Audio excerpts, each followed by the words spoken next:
What if I told you that some of the most powerful, terrifying, and revolutionary machines ever built weren't fighter jets or muscle cars? They were tractors. In the 1960s, engineers were pushing iron and steel to the absolute limit, building diesel-powered monsters that could move mountains, break records, and shake the earth beneath your feet. These machines existed, they worked, and somehow the world completely forgot about them. Stay with me, because these 10 tractors will change how you see the 1960s forever. Number 1. Wagner Tractor Incorporated. TR14. 1962. Let's kick things off with a machine that sounds more like a military weapon than a farm implement. The Wagner TR14, built in 1962 by Wagner Tractor Incorporated out of Portland, Oregon. Wagner was one of those rare American companies that didn't just build tractors, they built attitude. Founded in the early 1950s, Wagner had been experimenting with articulated four-wheel drive designs long before the concept became mainstream. By 1962, they had refined their approach into the TR14, a machine that was essentially a decade ahead of the rest of the industry. The TR14 was powered by a Cummins diesel engine, producing around 280 horsepower, a figure that was absolutely staggering in 1962. To put that in perspective, the most popular farm tractors of that era were producing between 50 and 80 horsepower. The Wagner TR14 was producing more than 3 times that amount. It was in a completely different category from almost everything else on the market. But raw power was only part of the story. What truly set the TR14 apart was its articulated steering system. Instead of turning with conventional front wheels, the tractor bent in the middle, the front half pivoting relative to the rear half around a massive central joint. This allowed the machine to maintain traction and stability across rough ground and rolling terrain that would have stopped conventional two-wheel drive tractors cold. Wagner sold these machines primarily to large-scale farming operations in the Pacific Northwest and Canada, where massive acreage demanded tools of equal scale. They were also used in land clearing and heavy construction work, where brute strength and four-wheel traction made them uniquely capable. In 1966, John Deere acquired Wagner Tractor Incorporated. The technology was absorbed into Deere's engineering pipeline, and the Wagner name quietly disappeared. The articulated four-wheel drive concept that Wagner helped pioneer would later become a core part of Deere's high-horsepower lineup. The TR14 didn't just work fields, it changed the direction of tractor engineering. Number 2. Minneapolis Moline G1000 Vista. 1967. If the 1960s had a tractor that looked like it came straight from a science fiction film, it was the Minneapolis Moline G1000 Vista. Introduced in 1967, most tractors of the 1960s were utilitarian to the core. Open station, metal seat, basic controls. The G1000 Vista broke that mold. It featured a fully enclosed cab with a dramatic wraparound windshield that gave the operator an expansive forward view. For its time, that level of visibility and weather protection felt futuristic. Operators who had spent years exposed to wind, dust, and rain suddenly had something approaching automotive comfort. Under the hood sat a 504 cubic inch gasoline engine, producing 110 drawbar horsepower. Serious power for a row crop tractor in 1967. Later versions offered a turbocharged diesel that pushed output even higher, along with a liquid petroleum gas option for operators who preferred alternative fuel setups. The transmission offered 10 forward speeds, giving farmers the flexibility to match ground speed precisely to field conditions. Hydraulics were advanced for the era, and the overall layout reflected a company willing to take engineering risks. Minneapolis Moline had merged with White Motor Corporation in 1963, and by the early 1970s, the brand was being phased out. The prairie gold paint faded from dealer lots, and the G1000 Vista became a memory. But for a brief moment, it represented one of the boldest design statements in American tractor history. Proof that agricultural engineering didn't have to be boring to be effective. Number 3. Steiger Panther. 1963. Here is a name you may not recognize, but one you absolutely should know. Steiger. And the story of how the Steiger Panther came to exist is one of the great entrepreneurial legends in American agricultural history. In the winter of 1957, Brothers Douglas and Maurice Steiger were farming near Thief River Falls in northwestern Minnesota. Like every large-scale farmer of the era, they were struggling with the fundamental problem of the age: not enough horsepower to work their land efficiently. The tractors available commercially simply weren't powerful enough for the scale of operation they needed to run, so they built their own. Working in a barn on the family property, the Steiger brothers fabricated their first tractor from scratch, a massive, articulated four-wheel drive machine powered by a Detroit diesel engine, producing around 238 horsepower. The machine worked so well that neighboring farmers started asking where they could get one, and the Steiger Tractor Company was born. By 1963, the company had moved out of the barn and into a proper manufacturing facility, and the Steiger Panther had become their flagship model. Powered by either a Cummins or Caterpillar diesel engine, customers could specify which they preferred. The Panther produced between 220 and 280 horsepower depending on configuration. The articulated frame allowed all four massive drive wheels to grip the ground simultaneously, and the pulling power the machine developed was extraordinary. Steiger grew rapidly through the late 1960s and into the 1970s, naming all their tractors after big cats: Panther, Cougar, Tiger, Bear, and Lion, with model numbers reflecting horsepower output. The Steiger Cougar 1000, for instance, produced 1000 horsepower. The Steiger Lion 525 produced 525 horsepower. These were not modest machines. The company was acquired by Case IH in 1986, and while the Steiger name continues today on Case IH's four-wheel drive line, the original barn-built machines from Thief River Falls represent a chapter of American ingenuity that deserves far more recognition than it typically receives. Number 4. Oliver 1900 Series. 1960. Oliver was building some of the most technically sophisticated tractors in America, long before most people were paying attention. And the Oliver 1900, introduced in 1960, is a perfect example of that unconventional thinking.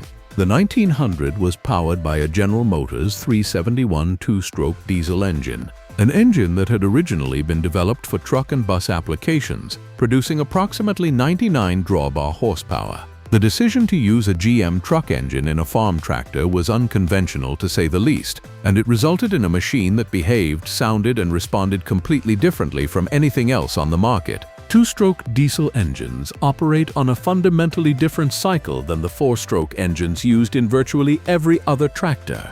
They fire on every revolution of the crankshaft, rather than every other revolution, which gives them a distinctive power delivery and a characteristic sound that is unlike anything else in the mechanical world. The GM 371 in the Oliver 1900 produced a high-pitched, almost mechanical screaming sound at full throttle that made these machines instantly recognizable from hundreds of yards away. Oliver merged with White Motor Corporation in 1960, the same year the 1900 was introduced, and the brand's independence was gradually eroded through the 1960s. The Oliver name was retired in 1976. The 1900 series represents a fascinating and completely forgotten moment of cross-industry engineering creativity that the history books have almost entirely ignored. Number 5.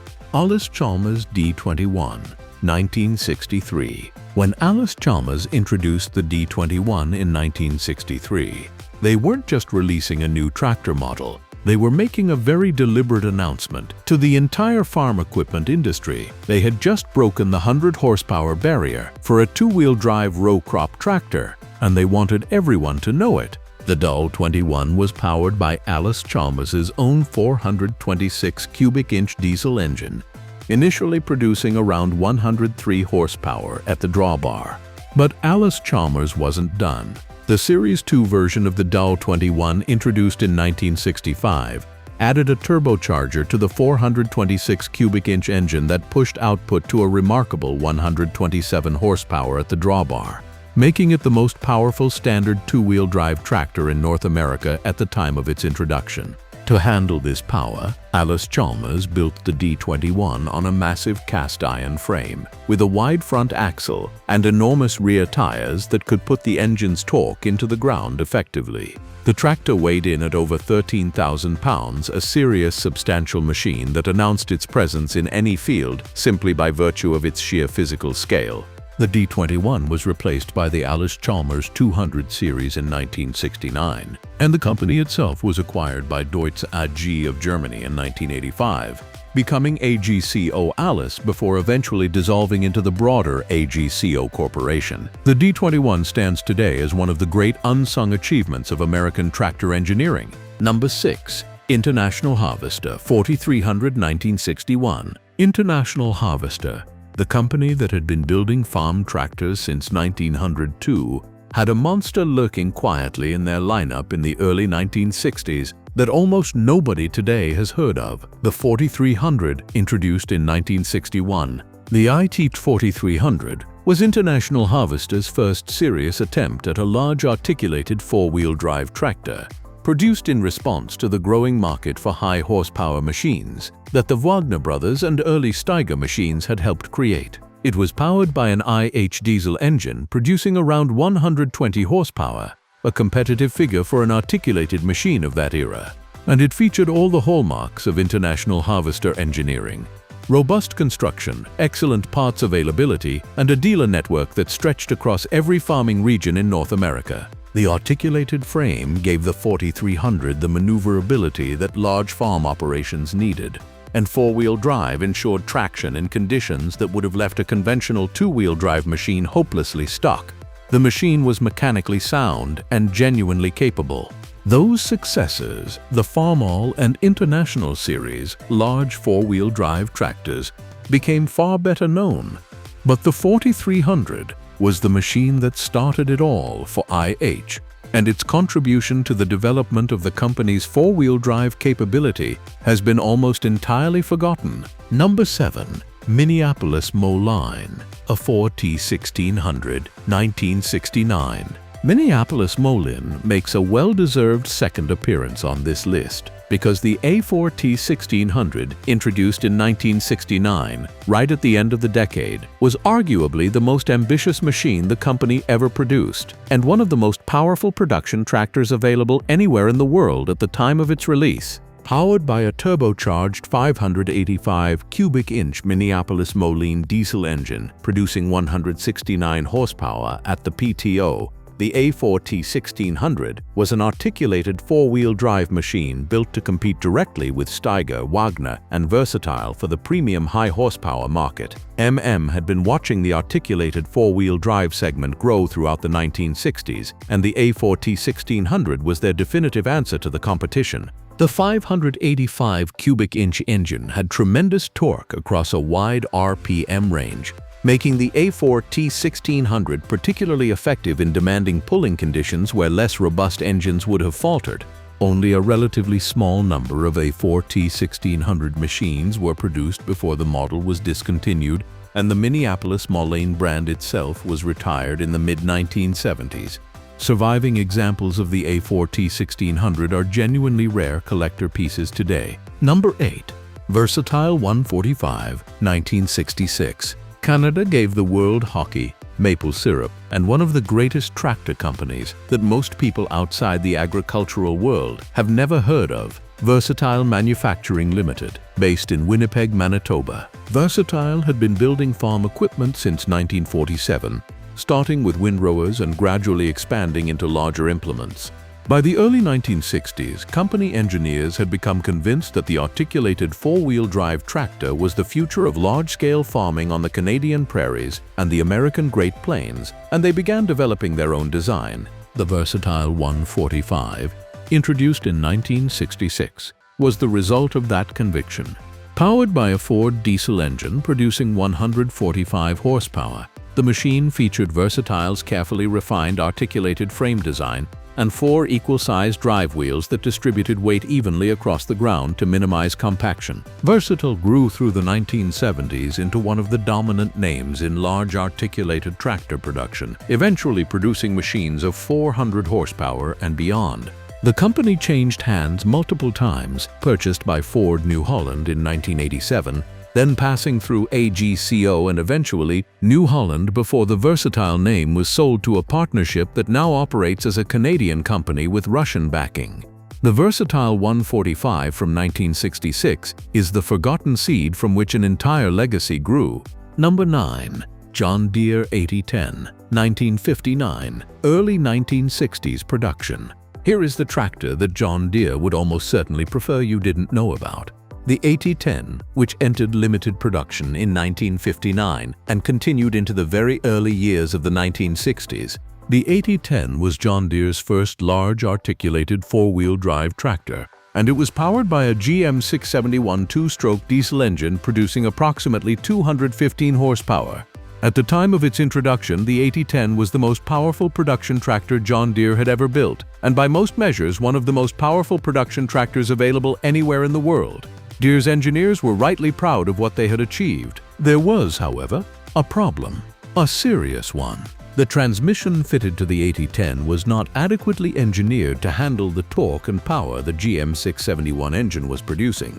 Under real-world working conditions, the kind of sustained heavy pulling that large farms demand, the transmission suffered repeated catastrophic failures.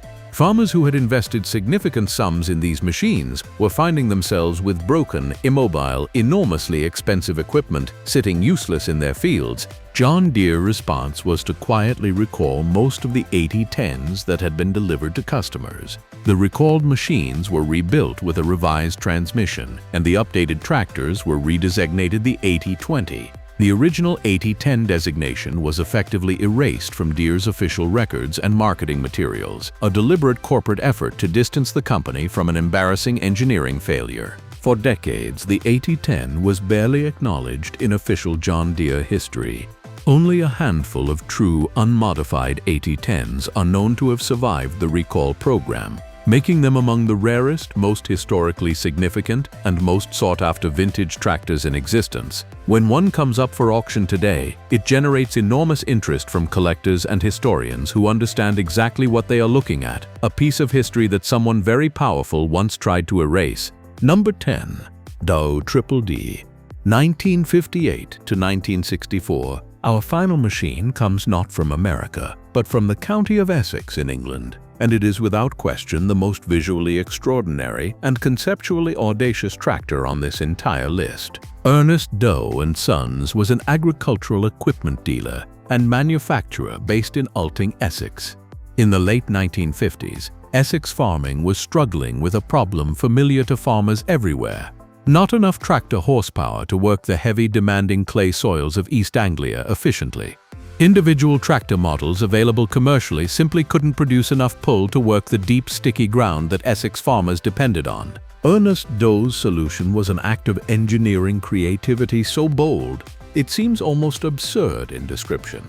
He took two Fordson major tractors, one of the most popular and widely used tractors in Britain at the time, and connected them in tandem, front to back, with an articulated coupling between them. The rear axle of the front tractor was mechanically linked to the front axle of the rear tractor through a pivot joint, and both engines ran simultaneously, delivering their combined power to all four drive wheels. The machine was called the Doe Triple-D.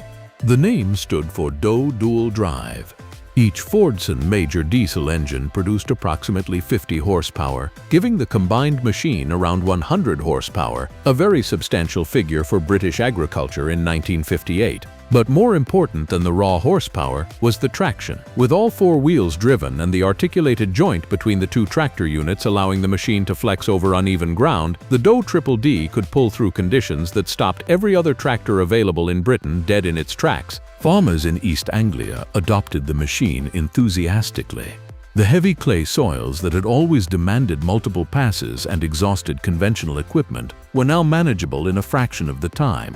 Ernest Doe built approximately 300 Triple-D tractors between 1958 and 1964, when the arrival of more powerful single-unit tractors from mainstream manufacturers made the concept commercially obsolete. Surviving Doe Triple-D tractors are highly prized by British tractor collectors and command significant prices at specialist auctions. They represent one of the most creative, unconventional, and genuinely effective solutions to an agricultural engineering problem ever devised. A machine born not from a corporate research laboratory, but from the practical, inventive mind of a man who looked at the problem in front of him and refused to accept that it couldn't be solved. So that's it for today. If you like this video, then please hit the like and subscribe button for more videos. Thanks for watching.